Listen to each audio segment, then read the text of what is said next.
যুবক, আমি সালাত পড়ি, বেশিরভাগ সময় অসুস্থ থাকি। আল্লাহ কেন আমাকে বেশি বিপদের মুখে ফেলেন? আমাকে কিছু আমলের কথা বললেন যাতে করে বিপদে আমি সবর করতে পারি। ভাইরা আমার, আমাদের অনেকেরই অভিযোগ যে আমি এত নামাজ কালাম পড়ি, তাও আমার এত বিপদ আসে কেন? আরেকটা আছে আমার সাথে পরিচিত, ওইটা নামাজ কালাম পড়ে না, তারপরে সে খুব সুখে শান্তি আছে। অনেক সময় এরকম হয় কি হয় না? শুধু তাই না, অনেক লোক দেখা যায় আগে বেনামাজি ছিল, বিপদ আপদ ছিল না, এখন নামাজ শুরু করছে, একটার পর একটা বিপদ, একটার পর একটা সমস্যা। হয় কি হয় না? দেখুন, নবী করিম সাল্লাল্লাহু আলাইহি ওয়াসাল্লামের একটা হাদিস আছে, আল্লাহ কাউকে ভালোবাসলে তার কিছু আলামত আছে, মার্কা আছে। আল্লাহ কাকে পছন্দ করেন, কাকে ভালোবাসেন, কিছু পছন্দ, কিছু আলামত আছে। এই আলামতের গুলোর ভিতরে একটা আলামত হলো ইন্নাল্লাহা ইযা আহাব্বা কওমান ইবতালাহুম। আল্লাহ যখন কাউকে ভালোবাসেন তাকে পরীক্ষায় ফেলেন। তাকে কি করেন? তাকে পরীক্ষায় ফেলেন।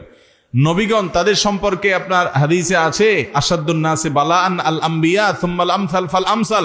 সবচেয়ে বেশি বালা, সবচেয়ে বেশি বিপদ মুসিবত এসেছে যাদের জীবনে, তারা কারা? নবী রাসূলগণ। তাদের সাথে যাদের যত বেশি মিল হবে, তাদের জীবনে বিপদ আপদ তত বেশি আসবে।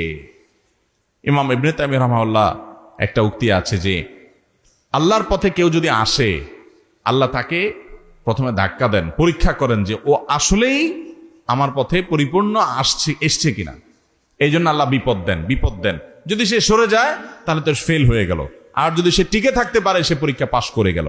এই জন্য ভাইরা, আপনি নামাজ পড়েন, আল্লাহর পথে এসেছেন, তারপরে বিপদ আসছে, এটা আল্লাহর তরফ থেকে পরীক্ষা। এটাকে আপনি জয় করার চেষ্টা করেন, এই চ্যালেঞ্জে আপনি জেতার চেষ্টা করেন।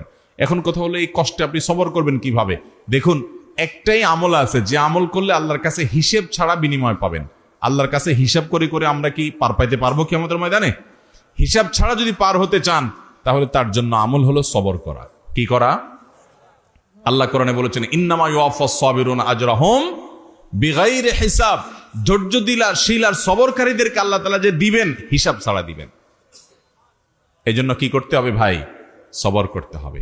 সবর এমন একটা আমল যে আস-সবরু জাযাউহু আল জান্নাহ। ধৈর্যের বিনিময়, সবরের বিনিময় হলো জান্নাত। একজন মানুষ নামাজ পড়তে কষ্ট হয়, তবুও নামাজ পড়ায়। ফজর নামাজ পড়তে আসতে কষ্ট হয়, তবুও কষ্ট করে, এর নাম সবর। একটা মানুষ টাকা হারাম উপার্জন করতে পারে, সবাই করে, সে করে না, গরিব থাকে তারপরও করে না। এই যে সবর, নিজেকে নিয়ন্ত্রণ করে, রাগের চোটে একটা গালি দিতে পারে কিন্তু দেয় না, আল্লাহকে ভয় করে, সবর। কারোর প্রতি জুলুম করতে পারে কিন্তু করে না, সবর। সে চাইলে খারাপ পথে যাইতে পারে কিন্তু যায় না, সবর। এই সবরের বিনিময়ে আল্লাহ তাআলা জান্নাত দিবেন। আল্লাহ আমাদের সবাইকে সবরকারী হওয়ার তৌফিক দান করুন। সবাই সবর করবো তো ইনশাআল্লাহ। সবরের তৌফিক আমাদের ব্যক্তি জীবনে, আমাদের প্রত্যেকটা ক্ষেত্রে, সব ক্ষেত্রে যেন আমরা সবর এখতিয়ার করতে পারি, ধৈর্য ধারণ করতে পারি, নিজেকে নিয়ন্ত্রণ করতে পারি। এই কন্ট্রোলিং পাওয়ার, আত্মনিয়ন্ত্রণ করার ক্ষমতা আল্লাহ তাআলা আমাকে, আপনাকে, আমাদের সবাইকে দান করুন। জাযাকুমুল্লাহু খায়রা ওয়া আখিরু দাওয়ানা আনিল হামদুলিল্লাহি রাব্বিল আলামিন। আসসালামু আলাইকুম ওয়া রাহমাতুল্লাহি ওয়া বারাকাতুহু।